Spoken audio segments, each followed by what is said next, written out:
Talk about, I guess, how the connection came between Drilly and Structure. When I had Ka Structure up here, the way he spoke about it was just like it was a genuine bond. Like it was a real bond. It wasn't just specifically music. It's a real bond outside of that. So from your perspective, you know, we don't really see you in the front like that, but obviously you know what's going on. I played the back, yeah, but I wasn't around when they first linked up. I ain't never even get to meet Ka Struct. For me, I ain't even meet the Structures, but it's love because for me the love they got for the guys. But how that shit came about, like my brother told me, it was genuine. Like he said on the show, it was genuine. We niggas got the same ties. Like we know a lot of the same people, so it was inevitable for us to come as a Structure. A lot of people feel like, oh, we did it because of the GD situation, but it's not like that. Yeah. Niggas is young. Niggas is feeling what each other is doing. We got friends of friends. So it's how can they not collab? Yeah. When there's no problem in between. Yeah.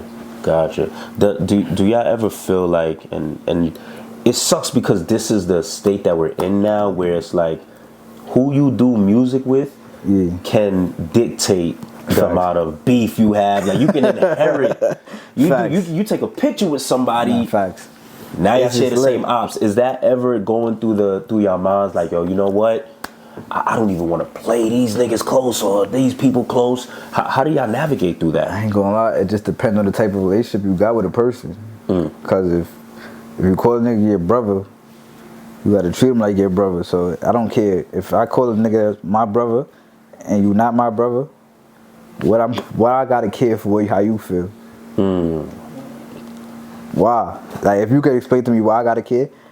And now if it's different, cause everybody feel like, oh, now we gonna bring the beef to them. Yeah. Cause that's my mans. That's why it's all fucked up. Yeah. You bring the beef to a nigga that don't even know you, so now you beefing. This is my brother, regardless of how you gonna put it. Even if we not beefing, it's still gonna be my mans. Yeah. So you won't want me to be a friend with a nigga cause you beefing with the nigga? You had plots on being my friend? And the same thing goes for friends of friends. I got friends that's probably not fucking with friends I got. That ain't my problem. Yeah. I ain't in the middle of that.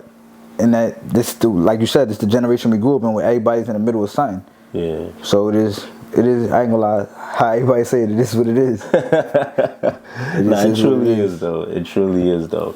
So I guess something a lot of people wanted me to ask you is, you've been quiet for so long, what made you want to come out and speak your piece now? Perfect timing. Yeah. Perfect timing. It's like I hear my name, niggas, you feel me? Nobody knows the truth. Nobody knows nothing. Yeah. And it's like, alright, well, somebody gotta tell you the truth. Somebody gotta tell you how it happened. This ain't just come out the blue. Yeah. And I just be sitting back and then I watch everything. I keep it a buck. I watch everything. Yeah. I'm on house arrest. I watch it all. So it's like, I see what's going on, and it's like, me being on house arrest, I just figure like, alright, it's the perfect time for me to talk about it. Yeah. If I don't talk about it, who else is gonna talk about it? Gotcha. So earlier, I know when we talk about Drilly, this is something we heard. When I interviewed Lee, I believe he said you created Drilly. You know. Was that something you did alone? Was that something you did with Spazz? How did you even come up with that? Alright, boom. So in the beginning, I was just thinking I was running around talking about straight roll. Yeah. And I just like, damn, I need a group. Like I need to put my name on the stamp. So I came up with Devoted, Resilient, Intelligent, Live a Lavish Youngsters. And then I go to Spazz. And I tell him, like, I ain't gonna lie, bro, this shit fire. We should just start moving like this. We should go off for this. And we made Drilly Entertainment. And then from there, it's just like, I'm not even gonna leave the bros out because whatever we was jacking, they was with it. Like, we put that on the map. Yeah, I came up with the name. I came up with the acronym. Yeah. And then it just went from there, but bro, really, even once I told him, he felt it. Like I could tell he felt it, and everybody from Gun Hill felt it. So I give them credit too, cause we came as a collaborative and put all this shit together.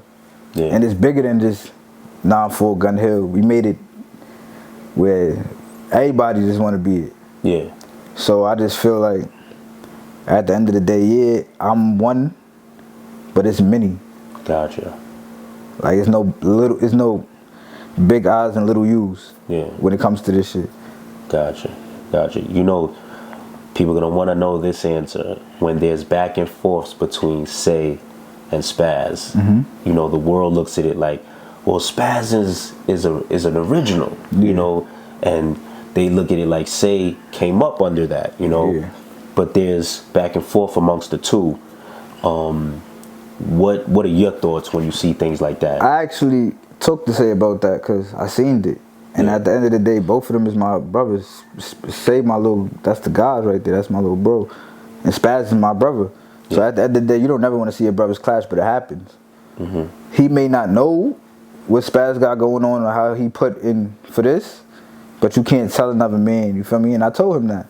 And he respected it, and like same way I told Spazz. At the end of the day, bro, from my side, we jacking him. Leave that shit alone. Like, he putting on for what you believe in. And then we just kept it at that. It was wrong, because you know, the younger, like I put it, the younger guys got something to prove. So it's like, him saying that was just his way of like, alright, I'm not scared of nobody. I'm gonna drag mine. Yeah. And at the end of the day, Spazz gonna drag his. So it's like, that shit is just not even. It's the world seen this, so it's like the internet will make it seem like we still going through that, but it's not even that no more. Everything is everything. We a whole family. Gotcha. You know, it kind of sucks because it's like, even I grew up, I'm the second youngest of 5 brothers, so we fighting all the time. Like that's just how we grew up. So when y'all understand that we gonna go through this and it's dead now, and we gonna get back to the block, it's over. But now when fans get involved, they look at it like, oh, they beefing now and this and that. Does it make it hard to mend the issues amongst the brothers? Nah, I'm gonna keep it a buck. It only makes it hard when you pay attention to the comments. I don't pay attention to that. Yeah. And I got brothers that's in jail, so they obviously ain't paying attention to that. So it's like, oh, you hear what you heard from what you heard it from. Yeah. But who is he? So it's like, alright, at the end of the day, I'm jacking him. You love me, right? Why would I bring somebody that don't love this shit like I love this shit? Yeah. Right. You understand? So it's like, you love me, gang, so you, for me, I'm not going to bring nobody to you that's going to be a threat to you. Yeah. He made a mistake, we going to fix that. It always can be mended. If y'all want to fight, y'all can fight. Yeah. It ain't nothing to get the fade with your brother. Absolutely. You understand? Yeah. Even if you don't even know he your brother yet. Yeah.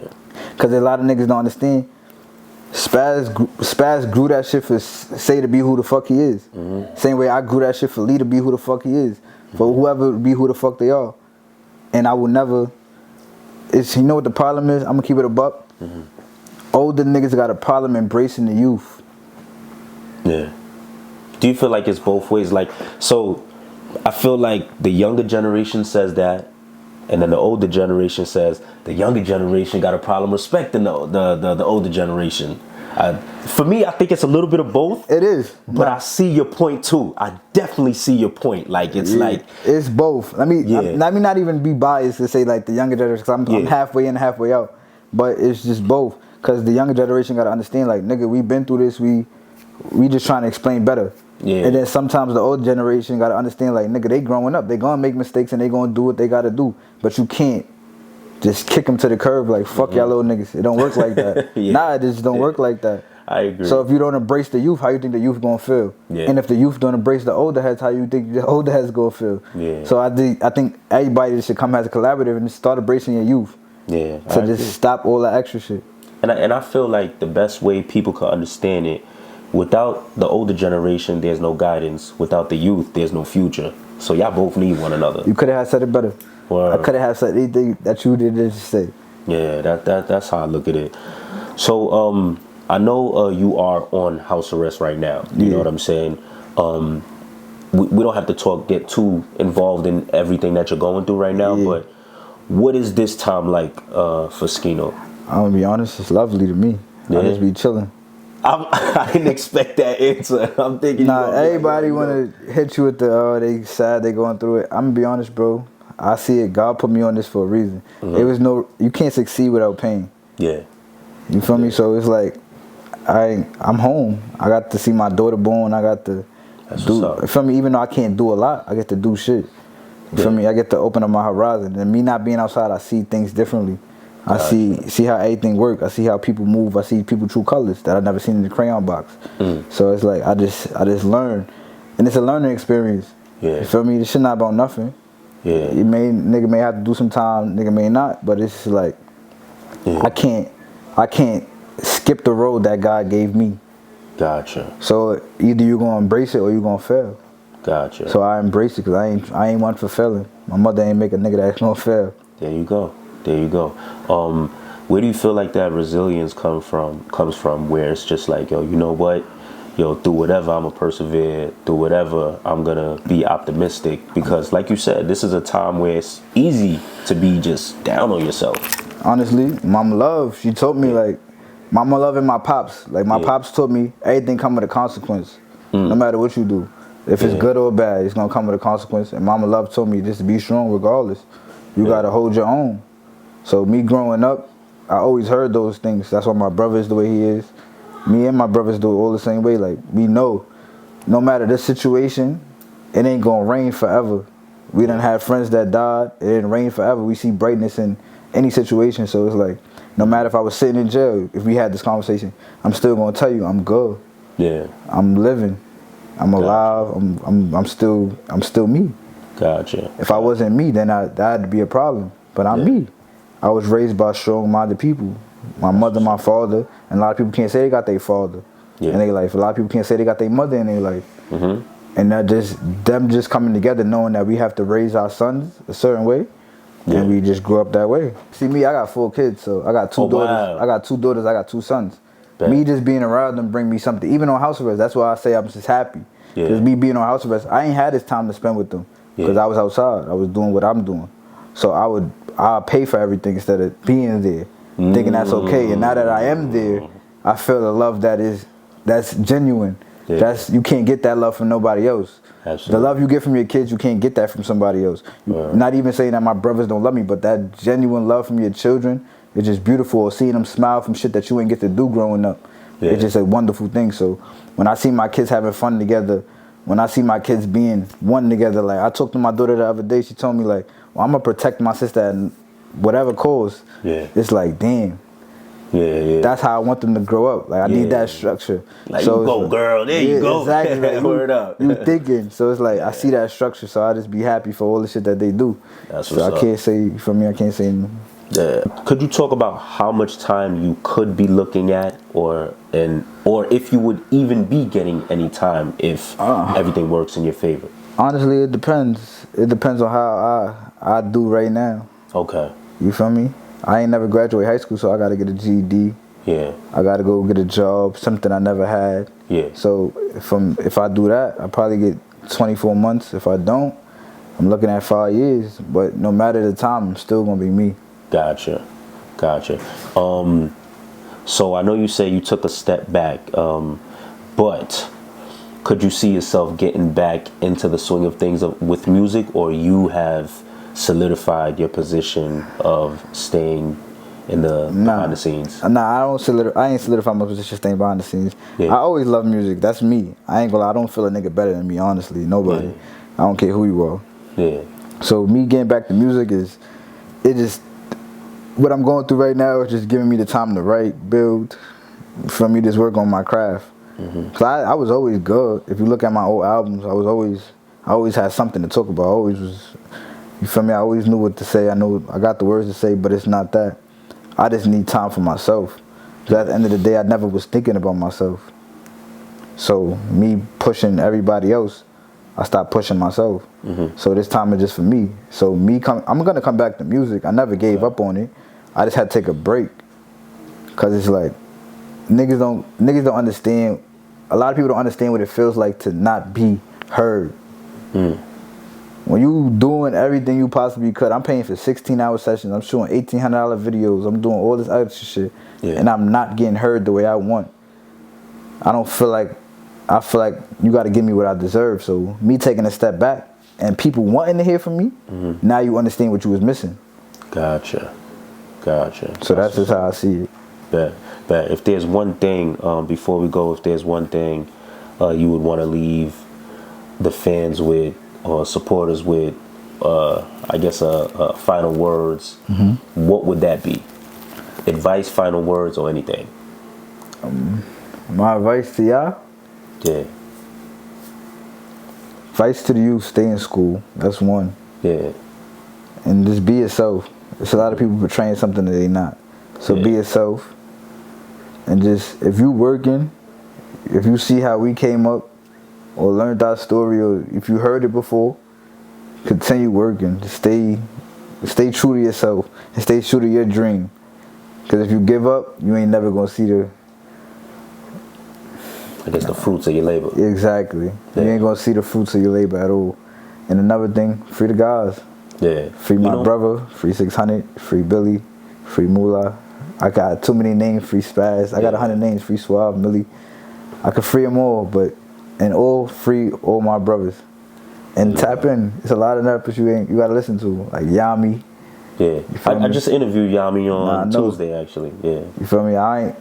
We don't got the best relationship, but his music is fire. He did Drilly, tapping with him, Ewu, LA, Lee Drilly, myself, JB, Say, Lee. I said Lee Drilly, myself, Say, 600.